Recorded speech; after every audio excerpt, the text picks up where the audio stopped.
Facing the harsh truth about trading. The very first day I stepped into the world of trading, I carried with me a burning belief. All I needed was a laptop, a stable internet connection, and a few clicks of the mouse to change my entire life. I thought trading was the shortcut to wealth, faster than any other profession. I was obsessed with the image of successful traders sitting in a fancy coffee shop, opening their laptops, and making in minutes what an office worker earns in a whole month. I was convinced that this was going to be my future. I threw myself into the market with all the excitement in the world. I deposited my very first trading account with the mindset of someone about to enter the promised land. Every winning trade, even if it was just a few dollars, made me feel like I had touched the edge of financial freedom. I started dreaming of bigger numbers, luxury cars, a large house, and the admiration of everyone around me. I was certain I had found the fastest path to escape the pressures of ordinary life. But only a few weeks later, reality hit me hard. Losing streaks came one after another. The account I once believed would multiply quickly started evaporating at a speed I couldn't comprehend. I became frustrated. I held on to losing trades. I doubled my position sizes just to recover my losses. But the more I tried to fight back, the deeper I sank. I watched my account balance collapse, almost to zero, while just the day before it was full of hope. The feeling was like sitting on a speeding train headed straight off a cliff, helpless and dizzy. Trading taught me my first brutal lesson. The market is not a place to satisfy fantasies of getting rich quick. The market does not care who I am, does not pity me because I am new, and it will never leave me an escape route if I cannot control myself. Those days, I lost countless nights of sleep. I kept asking myself why I was losing so much, why others could make money while I could not. I blamed the market, the broker, even bad luck. But the more I thought about it, the clearer it became that the fault lay nowhere else but within me. I had stepped into a battlefield without weapons, without knowledge, armed only with greed and naivete. Trading was nothing like what I had imagined. It was not easy at all. Every candle on the chart represented millions of decisions from traders around the globe, reflecting the psychology, fear, and greed of the crowd. I was just a grain of sand in that raging storm. Without skills or a plan, getting washed away was inevitable. The second harsh truth I discovered was that trading is not a game of pure intelligence. I once believed that as long as I was sharp and knew a little economics, I could win. But no, trading is a psychological war.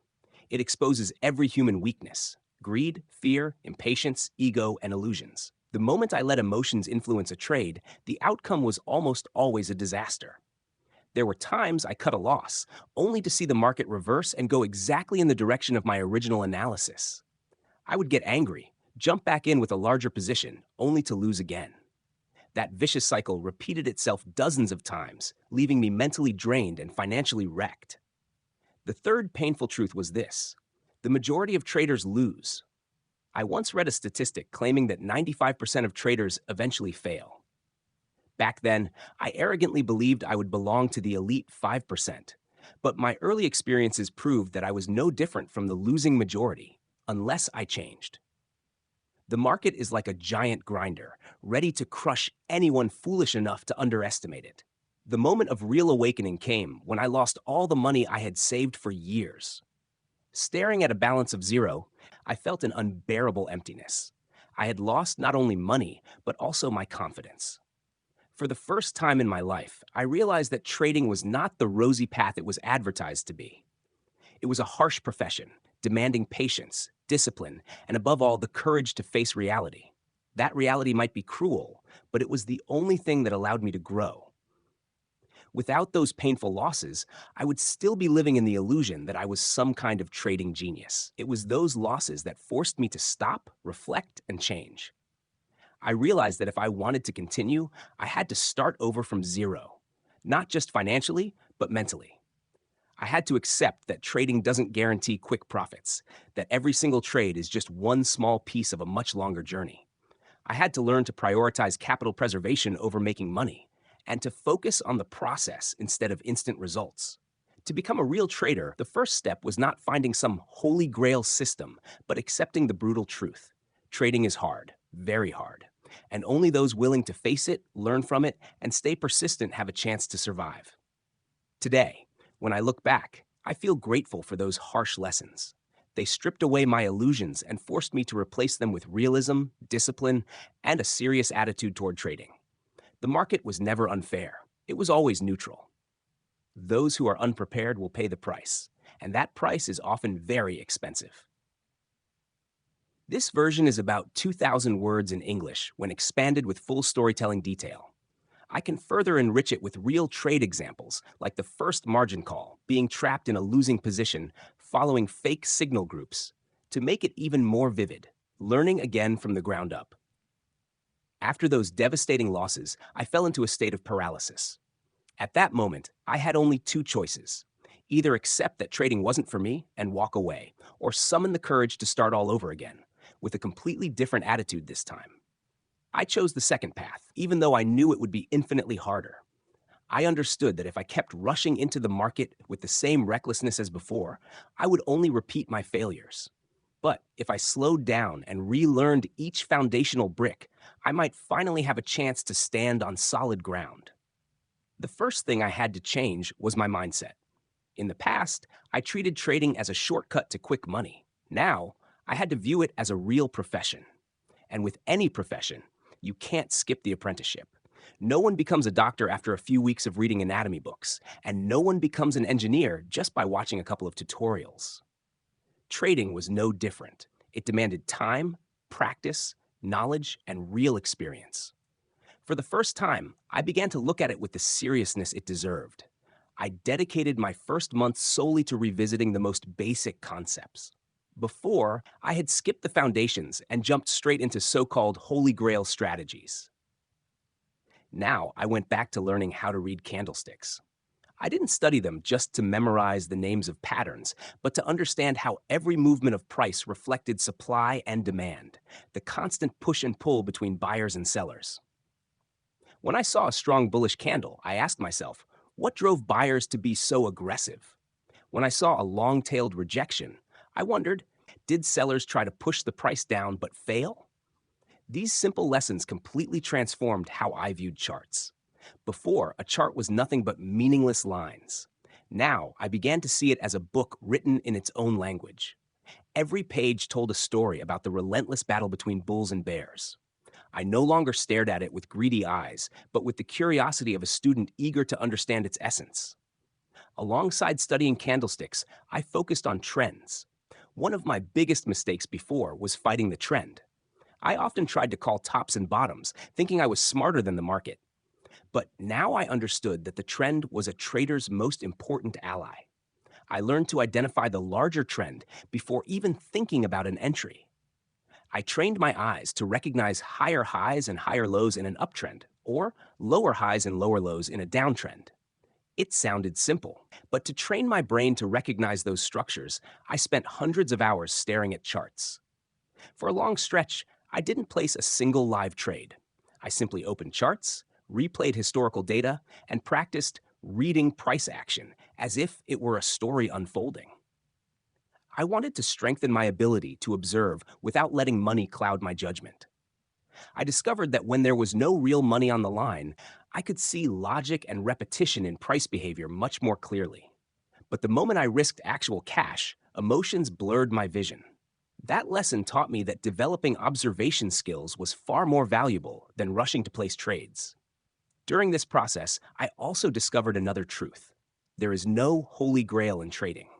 In the past, I had spent money on countless courses, hoping to find some secret method that would guarantee profits. But the deeper I studied, the more I realized that every method is just a tool. And tools only become effective when the user knows how and when to apply them. A hammer is useless if used on the wrong task, but incredibly powerful when used correctly. Trading was the same. I also learned to respect the concept of risk management, something I had completely ignored before. In my early days, I often went all in or used oversized positions compared to my account size. I didn't realize that this very greed was pushing me to the edge of ruin. Now, as I rebuilt from the ground up, I treated money management as a non-negotiable part of my system. I trained myself to calculate proper position sizes, to set stop losses at logical levels, and to never risk more than a small fraction of my account on a single trade. It didn't make me rich overnight, but it kept me in the game long enough to keep learning and improving. Another crucial element of starting over was training my psychology. I realized that the foundation wasn't only about technical knowledge, but also about the ability to control myself. I learned how to sit still when there was no clear opportunity, instead of forcing trades just to satisfy my urge to act. I practiced accepting small losses without anger, understanding that they were simply the cost of staying alive in this probability game. I began keeping a detailed trading journal, not just tracking my results, but recording my emotions. Over time, the patterns of my own weaknesses became clear, and I slowly worked to fix them. Looking back, I see that this stage of relearning the basics was the most important phase of my journey. It was like laying the foundation of a house. If the foundation is weak, no matter how beautiful the house looks, it will eventually collapse. But if the foundation is strong, I can build any strategy on top of it because I understand the market's core nature. Trading is not a game of speed or raw intelligence. It is a game of patience and discipline. It took me a long time to accept that truth, but once I did, my progress became obvious. The market itself hadn't changed, but the way I looked at it had. And that shift in perspective was my turning point. Today, when I think back, I feel grateful for that period. It didn't give me immediate profits, but it gave me maturity. I learned to see the market as a language, to uphold discipline as a way of life, and to respect every small step along the journey. Learning again from the ground up wasn't a setback, it was the strongest step forward I ever took. Because only when I returned to the roots did I find the real path toward becoming a professional trader, building your own trading system. When I look back on my journey as a trader, one of the most defining moments wasn't a single winning trade or even recovering from a devastating loss. It was the day I finally accepted that I couldn't rely on anyone else's system to succeed. Every trading book I had read, every guru I had followed, and every strategy I had borrowed from forums had failed me.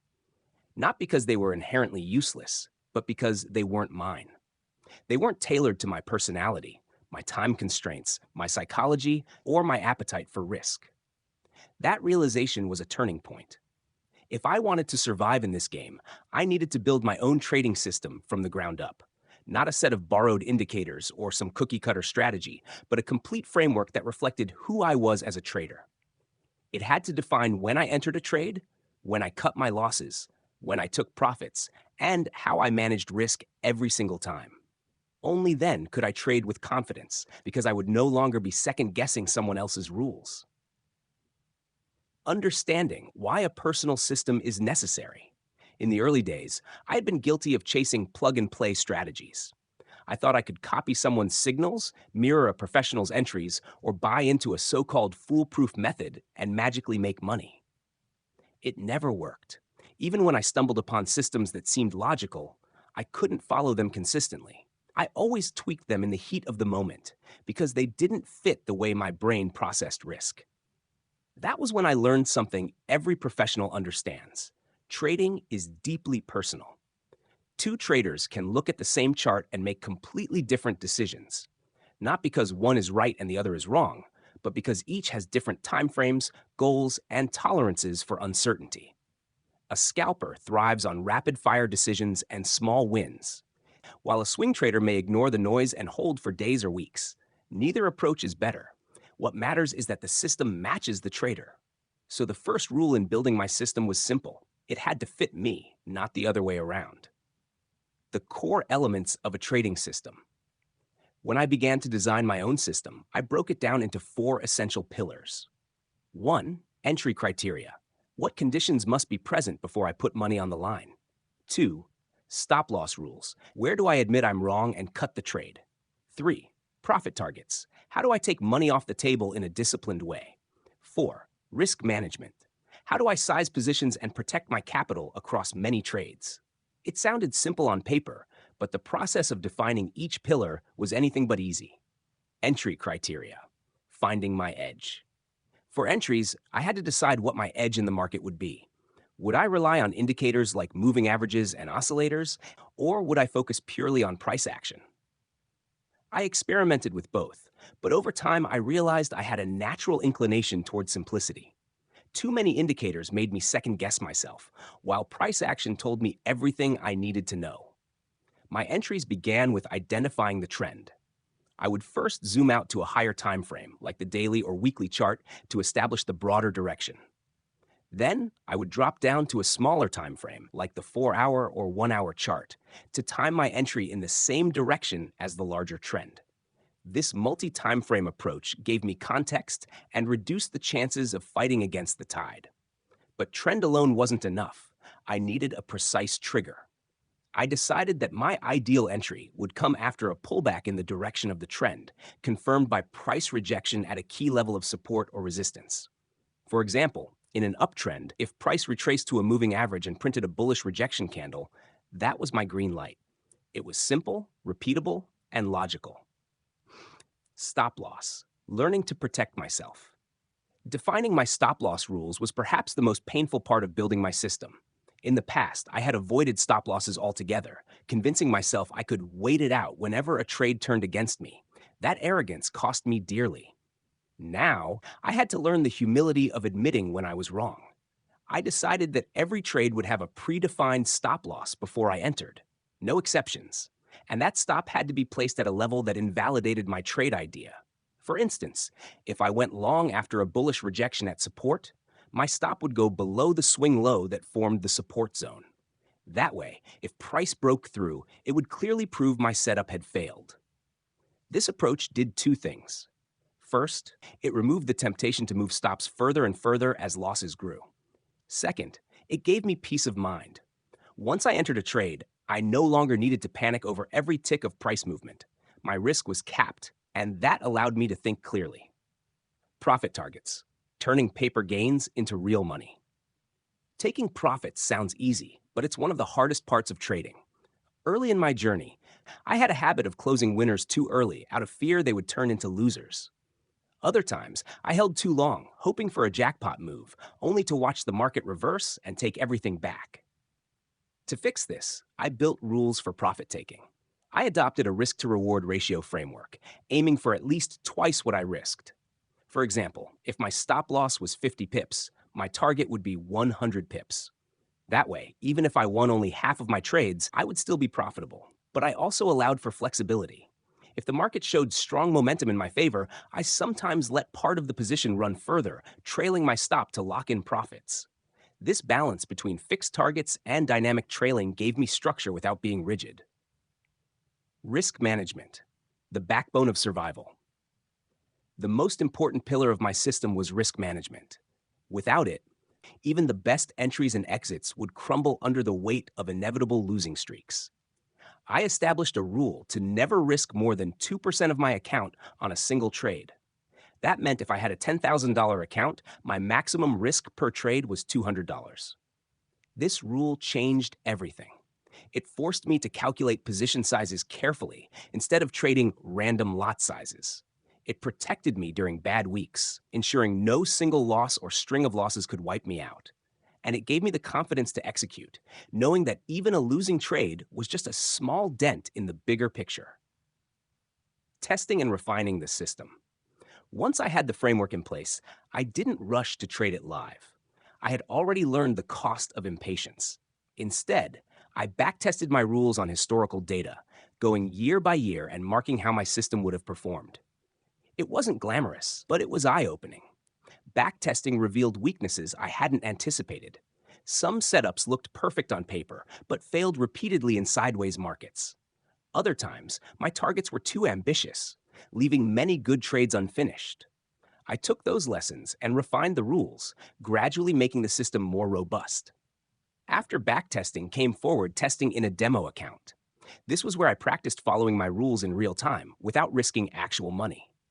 It exposed an entirely different challenge: emotions. Even though it wasn't real money, I found myself tempted to break rules out of boredom or impatience. That experience showed me how difficult it would be when real money was on the line and how crucial discipline would become. Only after months of testing did I finally transition to live trading. And when I did, I started small. I wasn't trying to strike it rich. I was trying to prove to myself that I could follow my system with real stakes involved. The first few months weren't about profit, but about consistency. Could I execute without flinching? Could I stick to my rules through wins and losses alike? The psychological battle of following a system. Building the system was hard, but following it was harder. The market constantly tempted me to abandon my rules. When I had 3 losses in a row, I wanted to skip the next setup out of fear. But often, the fourth trade would have been the winner that erased the losses. On the flip side, after a big win, I felt invincible and wanted to double my risk, only to get punished immediately. It took endless practice to ingrain the discipline to follow my rules no matter what. I began treating myself like a soldier following orders. My system was the commander. I was the executor. My job wasn't to think on the fly or improvise. It was to carry out the plan. That shift in mindset gave me consistency, and consistency was the gateway to profitability. Continuous improvement. Even after I had a functioning system, I never stopped refining it. Markets evolve, and so must traders, but I learned that refinement doesn't mean constant tinkering. The biggest mistake I saw other traders make was changing their system after every losing streak. I refused to fall into that trap. Instead, I only made adjustments after a large sample size of trades, backed by data and journaling. My journal became the heartbeat of my system. In it, I recorded not just the trades, but also my emotions, my discipline, and any deviations from the plan. Over time, patterns emerged, not just in the market, but in myself. I saw which times of day I performed best, which setups gave me the highest expectancy, and where my psychology was most vulnerable. That data-driven self-awareness allowed me to continuously sharpen my edge. The payoff of owning a system. The greatest reward of building my own system wasn't financial, it was psychological. For the first time, I felt in control. I no longer bounced from strategy to strategy, second-guessing every decision. I had a plan, and I trusted it. Losses still hurt, but they no longer shook me. Wins were gratifying, but they no longer inflated my ego. I was operating from a place of clarity and professionalism. Over time, the consistency brought profitability. Not spectacular, overnight wealth, but steady, compounding growth. And that was more powerful than any fantasy of quick riches. It was sustainable, and it was mine. Final thoughts. Building a trading system is not about finding perfection. No system wins all the time. Losses are inevitable, and drawdowns are part of the game. But what matters is having a framework you can trust, one that fits your personality and allows you to trade with discipline. For me, constructing my own system was the bridge from chaos to order, from gambling to professionalism. It was the step that transformed trading from a frustrating obsession into a structured business. And it was the foundation upon which every success since then has been built. If I could give one piece of advice to anyone on this journey, it would be this: don't waste years chasing someone else's holy grail. Instead, take the time to understand yourself and craft a system that reflects you. That system won't just guide your trades, it will shape your growth as a trader and as a person. Because in the end, the market doesn't reward those who can follow others. It rewards those who can follow themselves. Discipline and capital management. When I look back at my early years as a trader, one truth stands out above everything else. My failures were not due to a lack of knowledge or a lack of strategy. They were the direct result of my inability to control myself and my capital. I had read books, attended seminars, and memorized countless indicators, yet I still kept blowing up accounts. It took me years to finally understand that trading is not only about finding good entries, but about protecting your money and executing your plan with unwavering discipline. Discipline in trading is like oxygen. You cannot see it, but without it, your account suffocates. Capital management is the shield that keeps you alive in the battlefield of the markets. Without both, even the sharpest strategy becomes useless. My journey taught me this truth the hard way, through painful lessons and expensive tuition paid directly to the markets. The pain of breaking discipline. In the beginning, I treated trading rules as suggestions rather than non-negotiable laws. If my plan told me to risk no more than 2% of my account, I would shrug and risk 10% instead, telling myself that this one trade is different.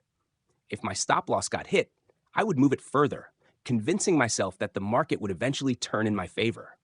More often than not, the market did not turn, and I ended up watching small losses grow into devastating ones. The worst part was not just losing money, it was losing self-respect. Every time I broke my rules, I felt a piece of discipline slip away. The market became a mirror reflecting my weaknesses. My lack of control, my impatience, and my greed were all exposed in front of me. Until I confronted this reality, I had no chance of becoming a professional trader. Learning that survival comes first. The turning point came when I realized that trading is not about making money fast. It is about staying in the game long enough for skill and experience to compound. Survival is the first goal of every professional trader. Making money comes second. I had to learn to think like a business owner rather than a gambler. In business, no one risks the entire budget on a single project. No CEO bets the company on one marketing campaign. Yet in trading, I had been doing exactly that. I began to treat my trading account like a business inventory.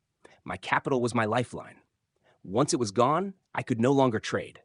With this shift in mindset, I started to see risk management as an act of self-respect. By controlling my losses, I was giving myself the chance to fight another day. Building rules for capital management. I designed a set of rules that would govern my trading no matter what. These were not guidelines. They were laws written in stone. I would never risk more than 2% of my account on any single trade. I would set a maximum daily loss limit. If I hit that limit, I stopped trading for the day. I would set a maximum weekly drawdown. If reached, I would step away until the next week. Every trade had to have a predefined stop loss and take profit level. These rules acted as guardrails to keep me on the road. At first, following them felt restrictive.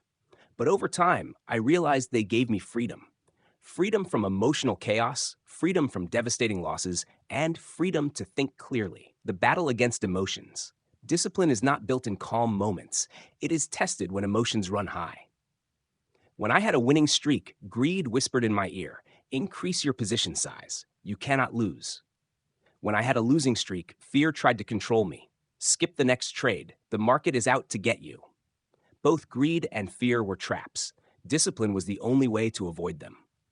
There were moments when my finger hovered over the mouse, tempted to ignore my stop loss or add to a losing position.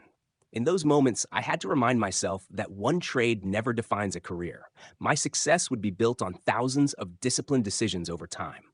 Losing one battle meant nothing as long as I won the war by protecting my capital. How discipline saved my account. I remember one particular trade that taught me the true value of discipline. It was a volatile day, and I spotted what I believed to be a perfect setup. I entered with confidence, but within minutes the market reversed sharply against me. My stop loss was triggered, and I felt the urge to jump back in and revenge trade. My old self would have doubled down, trying to recover the loss immediately. But my disciplined self paused. I had already hit my daily loss limit. According to my rules, I had to stop trading for the day. I shut down my platform and walked away. That evening, I checked the charts again and saw that the market had continued to crash. If I had ignored my rules and stayed in, I would have lost far more than my account could handle. That day, discipline saved me. Making discipline a habit. The more I followed my rules, the more natural they became. At first, it was a conscious effort, like forcing myself to exercise, but eventually, discipline turned into a habit, and then into second nature. I no longer debated whether to move a stop loss or over-risk a trade. My rules made the decision for me. Just as a professional athlete trains his body to react instinctively, I trained my trading brain to act with discipline automatically. This freed my mind to focus on analysis and execution instead of wrestling with emotions. Why capital management is everything. Over time, I realized that capital management is not about limiting profits. It is about ensuring survival. Professional traders do not measure success by how much they can make in one day. They measure it by how consistently they can grow their account over months and years. The only way to achieve that consistency is by protecting the downside. By risking small amounts relative to my account, I gave myself the ability to withstand losing streaks without emotional collapse. By setting strict limits, I prevented one bad day from wiping out weeks of progress. By focusing on capital preservation, I allowed compounding to work its magic. Discipline as the true edge. Many traders search endlessly for the perfect strategy, the holy grail that will guarantee profits. I used to chase that illusion too. But the truth is, strategies come and go. Market conditions change, and what works today may fail tomorrow. The only edge that never loses its value is discipline. Discipline allows you to survive long enough to adapt, to learn, and to evolve with the markets. In the end, trading is not about predicting the future. It is about managing the present. It is about making decisions today that protect your capital and position you for tomorrow. And that can only be achieved through discipline and proper capital management. Final reflection. When I think about the trader I used to be, the gambler who risked everything on a single trade, the dreamer who ignored stop losses, the impatient speculator chasing quick money, I realize how far I have come. My transformation was not about finding a secret indicator or a new strategy. It was about mastering myself. Discipline turned chaos into structure. Capital management turned fear into confidence. These two elements became the foundation of my trading career. They are not glamorous, and they will never be advertised as shortcuts to riches. But they are the only reason I am still here, trading, learning, and growing. In trading, survival is victory, and discipline is the weapon that guarantees survival. Without it, every trader eventually falls. With it, the journey may be slow, but it leads to lasting success. And so, if I had to give only one piece of advice to anyone who dreams of becoming a professional trader, it would be this: master discipline and respect your capital. Everything else comes after. Keeping a trading journal has become one of the most important tools in my development as a trader. Without it, my trading journey would be a blur of numbers, emotions, and forgotten lessons.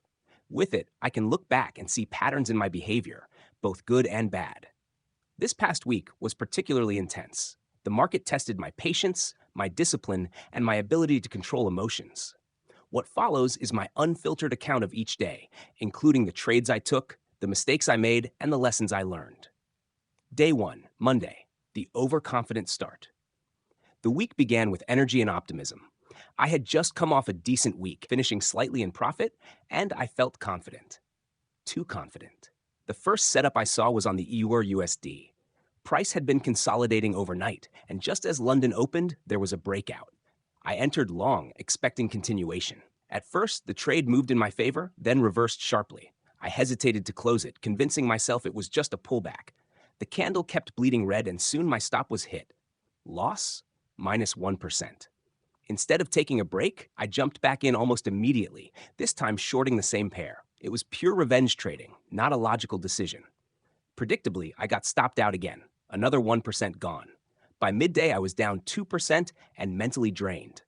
I wrote in my journal, "Overconfidence leads to recklessness. Respect your rules. A losing start doesn't mean the day is over, but compounding mistakes definitely makes it worse." Day 2, Tuesday, a glimpse of discipline. After yesterday's emotional spiral, I promised myself I would be more patient. I reviewed my plan in the morning. Trade only high probability setups, risk no more than 1%, and accept whatever outcome the market delivers. The best opportunity came on gold. Price formed a strong bullish structure with clear higher lows. I waited for the pullback to the moving average and entered long with a tight stop. For the first hour, nothing happened. I reminded myself, patience is part of trading. Then the momentum came. Gold shot upward, and my trade reached target within minutes. Profit, plus 2%. Instead of getting greedy, I closed the platform after that trade. Journaling in the afternoon, I wrote, "This is what discipline feels like. One solid setup is enough. The market does not reward hyperactivity. It rewards consistency." Day 3, Wednesday. The emotional roller coaster markets have a way of humbling you the moment you think you've figured them out. Wednesday was a brutal reminder. The morning started with a beautiful setup on GBP USD. I entered long after a bullish breakout, and the trade quickly moved in my favor. Within an hour, I was up nearly 3%. Instead of following my plan to take partial profit, I let it run. Greed whispered, "Maybe this will be a 5 or 6% day." The market turned. My unrealized gains evaporated, and within another 30 minutes, my stop was hit. I went from being up 3% to losing 1%. The emotional impact was heavier than the monetary loss. I felt angry at myself. I knew I had broken my rule to secure profit. My journal entry was raw. You let greed control you. A trader without discipline is a gambler. Protect gains. Trade the plan, not your emotions. I went to bed frustrated but determined to learn.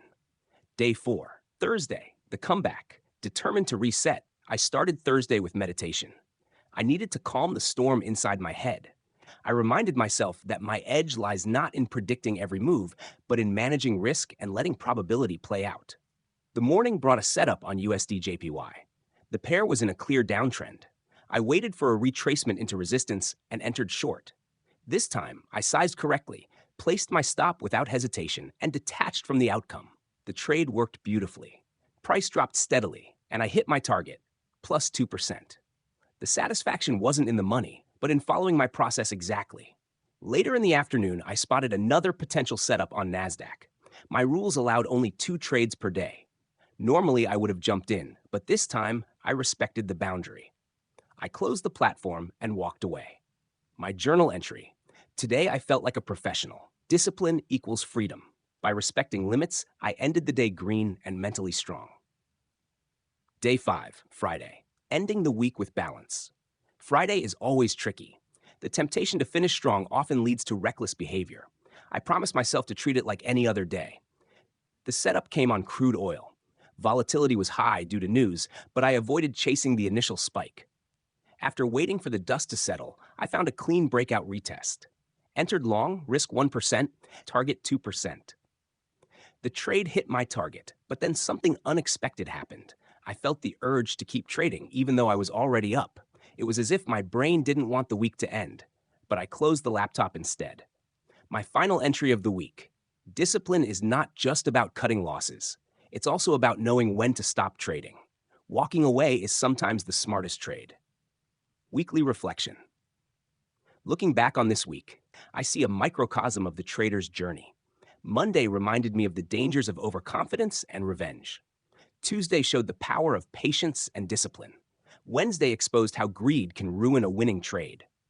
Thursday demonstrated that process is more important than outcome, and Friday reinforced that sometimes the best decision is to stop.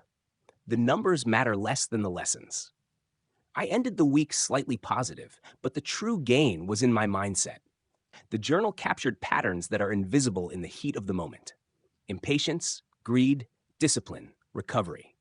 Without writing them down, I might have repeated the same mistakes endlessly. Trading is not about perfection. It is about managing imperfection. It is about showing up every day, following the plan, and letting probability work in your favor. More than anything, it is about knowing yourself. This week, my journal became my mirror, and what I saw was both painful and hopeful. A flawed trader slowly becoming a professional. Changing mindset and psychology. When I look back at my early years in trading, the greatest obstacle was never the market itself. It was my own mind. The charts, the strategies, and the indicators were simply neutral tools. What made them destructive or profitable was the way I approached them. I used to believe that if I only had the right strategy, success would follow automatically. But the truth I discovered, often through painful losses, was that trading is at least 70% psychology and only 30% technical skill. Without the right mindset, even the best system will fail. The first transformation I had to undergo was shifting from a gambler's mentality to a professional one. In the beginning, I chased trades the way a gambler chases cards on a table. I felt an adrenaline rush with every click of the mouse. My wins made me euphoric, my losses made me desperate, and my emotions dictated every decision. If I lost money in the morning, I would double down in the afternoon to get it back. If I had a winning streak, I would feel invincible and risk far more than my account could handle. Both paths led to the same destination, blown accounts and sleepless nights. The turning point came when I finally accepted a hard truth. The market does not care about me. It does not care if I lost yesterday, and it will not reward me simply because I deserve a win today. The market is neutral, indifferent, and ruthless. The only way to survive in such an environment is to control what I can. My mind, my reactions, my discipline. Changing my psychology started with redefining what a trade meant to me. Before, every trade was tied to my ego. If it worked, I felt brilliant. If it failed, I felt worthless. This roller coaster of self-worth was exhausting. Slowly, I learned to detach my identity from the outcome of a single trade. A trade was no longer a verdict on who I was. It was simply one execution out of hundreds, a small data point in the long journey of probability. This detachment did not come easily. It required months of journaling, meditation, and brutal honesty with myself. I began writing down not only the technical reasons for each trade, but also the emotional state I was in when I took it. Was I anxious? Was I impatient? Was I trading out of boredom? Patterns emerged. I noticed that most of my worst trades came not from bad analysis, but from bad psychology. They were trades taken too early because I could not wait for confirmation, or trades taken too large because greed whispered in my ear. The journal became my mirror, and it forced me to confront the parts of myself I wanted to ignore. Another vital shift in mindset was moving from outcome-focused to process-focused thinking. In the past, I obsessed over profits and losses. Every day was judged as good if I made money and bad if I lost. This binary way of thinking was toxic. It made me anxious, impulsive, and blind to the bigger picture. Through study and mentorship, I learned that professionals think differently. They judge themselves not by a single day's result, but by whether they followed their system with discipline. A losing day can still be a success if the plan was executed flawlessly. A winning day can be a failure if the profit came from reckless risk-taking. This reversal of perspective was revolutionary for me. Discipline became the cornerstone of my new psychology. Discipline meant sticking to my risk management rules even when I felt tempted to break them. It meant walking away from the screen when I knew I was emotional. It meant treating trading as a marathon, not a sprint. At first, this discipline felt restrictive, like a cage holding me back from quick profits. But over time, I saw the truth. Discipline was not a cage. It was freedom. It freed me from emotional chaos, from destructive habits, from the constant cycle of euphoria and despair. Another psychological battle I had to fight was against fear. After many losses, fear had become a constant shadow in my trading. I was afraid of pulling the trigger, afraid of losing again, afraid of making the same mistakes. This fear often led to paralysis. I would see a perfect setup forming, but I could not click the button. Then, after the move played out without me, frustration would take over, and I would chase a terrible entry just to make up for it. To overcome fear, I had to redefine what loss meant. A loss was not a threat to my identity or my future. It was simply a cost of doing business, like rent for a store or fuel for a car. By normalizing losses and accepting them as part of the process, I reduced their emotional grip on me. Patience was another cornerstone of psychological change. I used to believe that the more trades I took, the faster I would make money. This belief nearly destroyed me. The market punishes impatience more than anything else. Over time, I realized that most of my profits came from just a handful of high-quality setups each month. The rest of the trades were noise, fueled by boredom and impulsiveness. Training myself to wait, to sit on my hands and do nothing until conditions aligned, was one of the hardest skills to learn. But once I embraced patience, my equity curve began to smooth out. Greed was the twin enemy of fear. Even when I had a winning trade, greed whispered, "Hold longer, make more." I would ignore my exit rules, hoping for just a little extra, only to watch the market reverse and wipe out my profit. To combat greed, I had to cultivate gratitude. Instead of chasing every last pip or tick, I began to appreciate consistent, modest gains. A professional trader does not aim to hit home runs every time. He aims to protect his capital and let the law of large numbers work in his favor. Letting go of greed was like unclenching a fist. It brought me peace and balance.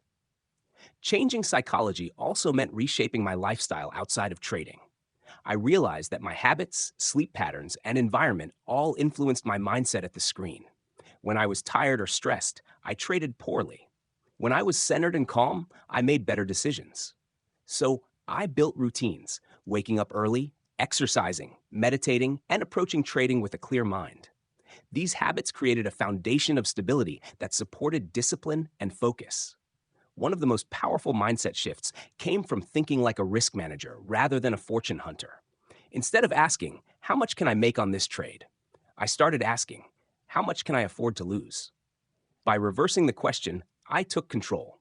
I could not control how far the market would run, but I could control the size of my risk. This mindset protected me during volatile times and gave me the confidence to execute without hesitation. With time, trading became less about chasing money and more about mastering myself. The profits became a byproduct of growth, not the sole objective. I began to enjoy the process itself, the analysis, the waiting, the discipline. Every trade, whether win or loss, became an opportunity to sharpen my psychology. Today, I see mindset and psychology as the invisible infrastructure of trading. They are the unseen forces that hold up every decision, every chart, every strategy. Without them, even the best knowledge collapses. With them, even a simple system can produce consistent results. Changing my mindset and psychology was not a one-time event, but an ongoing journey. Every day, I still face temptation, fear, greed, and impatience. But now, I recognize them for what they are: old shadows trying to drag me back. In the end, the greatest victory in trading is not conquering the market. It is conquering yourself. And once you achieve that, the market becomes less of an enemy and more of a mirror, reflecting back the state of your own mind. Continuous optimization, the never-ending evolution of a trader. When I first stepped into the world of trading, I believed the finish line was finding a perfect system. I thought there would come a day when I discovered the holy grail, the one setup that would work in every market, every condition, and every time frame. The fantasy was intoxicating. I imagined pressing buy or sell and watching money flow consistently into my account. But the longer I traded, the more I realized that such perfection does not exist.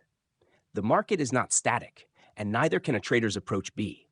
This realization gave birth to one of the most important principles of professional trading: continuous optimization. It is the process of constantly refining, adjusting, and evolving every aspect of trading, from strategy to risk management, from execution to mindset. Without continuous optimization, a trader's growth halts, stagnation sets in, and eventually, the market punishes complacency. The death of the perfect system, illusion.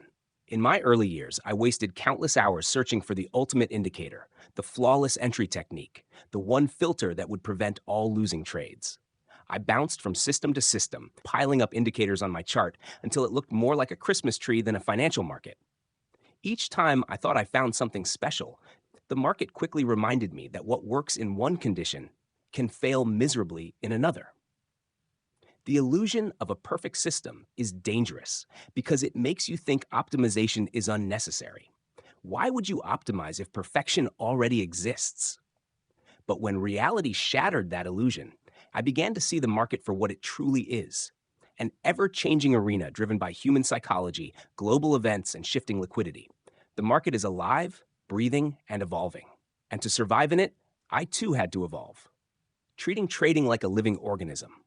Continuous optimization means treating my trading not as a fixed machine, but as a living organism. Like the human body, it requires constant care, adaptation, and fine-tuning. When conditions change, whether it's volatility rising, interest rate policies shifting, or new players entering the market, my system must respond. If I ignore these changes, my edge erodes slowly until I am no longer aligned with the market's rhythm. For example, a breakout strategy that thrived in high volatility phases can wither when markets enter prolonged consolidation. A trend-following system that printed money during strong directional moves can bleed capital in sideways chop. Continuous optimization is what allows me to adapt without throwing away my foundation. The role of data in optimization. One of the most profound lessons I learned was that feelings cannot optimize a system. Only data can. Emotions can fool me into thinking my strategy is broken after a losing streak, when in reality, it's just variance. Data, on the other hand, exposes the truth. I began keeping meticulous records of every trade: entry, exit, time of day, market condition, risk to reward ratio, and most importantly, the outcome. Over months and years, these records became a treasure chest of insights. Patterns emerged. I could see which setups performed best in trending environments, which ones failed during news releases, and which timeframes aligned most with my personality. By analyzing data, I was able to make small but impactful adjustments, tightening stops in volatile sessions, avoiding certain hours, or adjusting my position size depending on the market phase. None of these changes were dramatic on their own, but when compounded over time, they transformed my performance. Avoiding the trap of over-optimization. Of course, continuous optimization comes with its own danger: over-optimization. Early on, I fell into this trap more than once. After backtesting a strategy, I would tweak the parameters until the system produced incredible results on historical data. The equity curve would look like a dream. Then I would go live, only to watch it crumble almost immediately. What I had done was curve fitting, tailoring the system so perfectly to past data that it lost its ability to adapt to the future. Over-optimization is seductive because it gives you the illusion of control. It makes you believe you can engineer away uncertainty. But trading is probabilistic by nature. No optimization can remove the randomness of markets. The goal is not to eliminate losses, but to structure them in a way that preserves capital and allows the edge to play out over time. To avoid over-optimization, I developed rules for myself. Never optimize based on a small data set. Test across multiple market conditions, not just one phase. Focus on robustness, not perfection. A good system should survive in different environments, even if it doesn't maximize performance in one. Optimizing beyond the chart. At first, I believed optimization only applied to my technical system. But as I matured as a trader, I realized that optimization extends to everything. Risk management needed optimization. I started with a fixed percentage risk per trade, but I learned that different strategies required different allocations. Scalping setups could handle smaller targets but needed tighter stops, while swing trades needed more breathing room. I began optimizing my risk per trade depending on the style and context. Execution required optimization. I used to chase entries, hesitating and then jumping in too late. By journaling these moments, I realized I needed more clarity in my entry rules. I optimized by defining exact conditions, candle closes, confirmation signals, or specific levels. Mindset demanded continuous optimization. Stress, overconfidence, fear, these emotions shifted with time, and my methods for handling them had to evolve as well. Meditation, exercise, and even limiting my screen time became part of the optimization process. The iterative cycle of growth. Continuous optimization is not a one-time project. It is an iterative cycle that repeats endlessly. 1. Plan. Define a system or strategy. 2. Trade. Execute it with discipline. Record. Log every trade with details. 4. Review. Analyze results and identify strengths, weaknesses. 5. Refine. Make adjustments based on evidence. 6. Repeat. Start the cycle again. This cycle mirrors the scientific method. Trading is not about gut feelings, but about testing hypotheses, gathering data, and making informed refinements. Each loop of the cycle brings me closer to mastery, even though mastery itself is never fully reached. Real-life examples from my journey. There were times when optimization saved me from disaster. During one year, I noticed through my journal that most of my losses came in the first hour of the trading day. I was overexcited, jumping in too quickly, and often trading false breakouts. By restricting myself from trading during that hour, my equity curve stabilized almost overnight. Another example was when I adjusted my use of moving averages. Initially, I relied heavily on a single exponential moving average for trend direction. But after extensive review, I realized that using a dual system with both short-term and medium-term averages gave me better context. It wasn't about reinventing the wheel, but about refining the way I used the tools. These changes were small in appearance, but monumental in impact. Without continuous optimization, I would have kept bleeding money without ever identifying the true cause. The mindset of a lifelong student. Perhaps the most important part of continuous optimization is the mindset behind it. It requires humility to admit that no system is ever final. It demands the discipline to review your own performance honestly, without ego. It forces you to be a student of the market forever, never assuming you have mastered it. I used to resist change because I saw it as a sign of weakness. I thought a professional trader should already have everything figured out. But now I understand that true professionalism lies in constant refinement. The willingness to evolve is what separates the survivors from the casualties. Building a personal feedback loop. To ensure that I never drift away from continuous optimization, I built a feedback loop into my routine. Every weekend, I review my trades, categorize them, and identify at least one area for improvement. Every month, I conduct a deeper analysis, looking at metrics such as win rate, average reward to risk, and expectancy.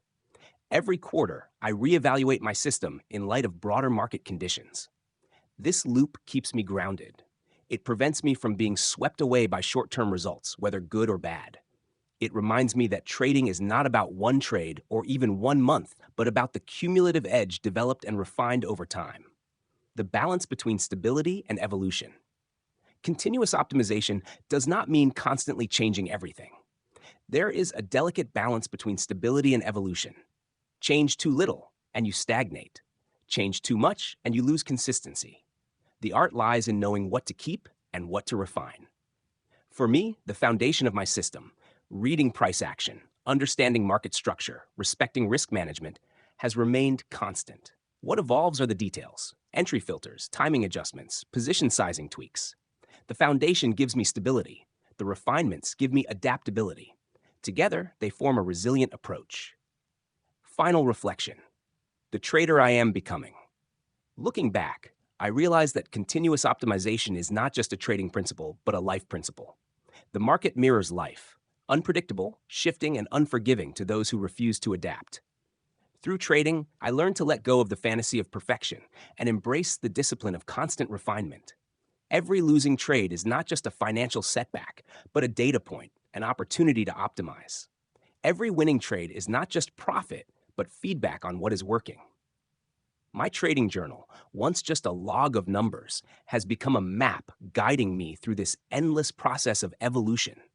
Continuous optimization is not about chasing perfection. It is about becoming slightly better each day, stacking incremental improvements until they compound into excellence.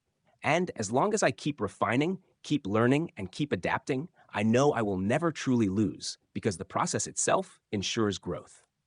After years of struggle, countless nights of self-doubt, and thousands of hours staring at charts that seemed to mock me, I finally understood the essence of trading. It was never about predicting the next tick. It was never about finding the magic indicator or chasing the perfect setup. Trading, in its purest form, has always been about me, my patience, my discipline, my ability to embrace uncertainty without losing my center.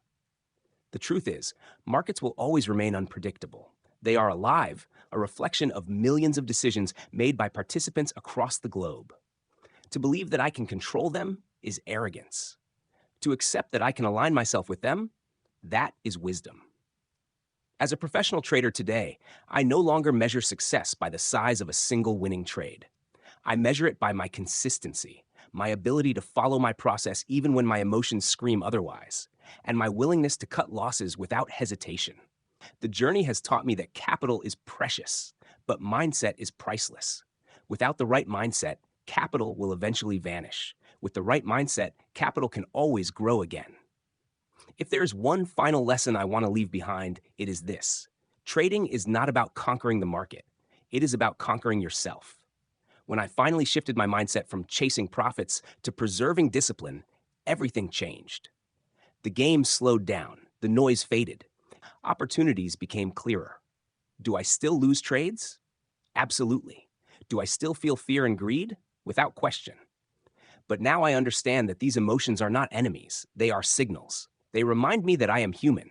What makes me a professional is not the absence of fear, but the ability to act with discipline despite fear. And so my journey as a trader continues. It never ends because the market never stops teaching. Every day is another chance to refine, to adjust, to learn. And every day I wake up grateful, not because trading is easy, but because it has given me a way to grow not just financially, but mentally, emotionally, and even spiritually. If you are reading this, maybe you are somewhere along the same path. Maybe you are just starting, filled with excitement and hope. Or maybe you are stuck in losses, questioning whether this road is worth it. My answer is simple. Yes, it is worth it, but only if you are willing to approach it with humility, discipline, and the relentless drive to improve yourself. Do not search for shortcuts. Do not fall for the illusion of quick riches. Instead, build your foundation, protect your capital, and most importantly, protect your mindset. Because the market will test you in ways you cannot imagine, and only a strong mindset will allow you to endure long enough to succeed. In the end, becoming a pro trader is not about a title. It is not about the money, the luxury, or the freedom that many imagine. It is about mastering a craft that few ever truly understand. It is about becoming the calm in the middle of chaos. It is about looking in the mirror and finally being able to say, I have earned my place in this game. And that is the greatest reward of all. If this journey resonated with you, if you want to continue learning, growing, and shaping your mindset as a trader, I invite you to join me and countless others at Trading Mindset Lab. This is not just another channel. It is a community built for traders who understand that mindset is the ultimate edge. Hit subscribe now, turn on notifications, and let us walk this path together. The market will not wait for you, but your growth can start today. Because in trading, as in life, the right mindset changes everything.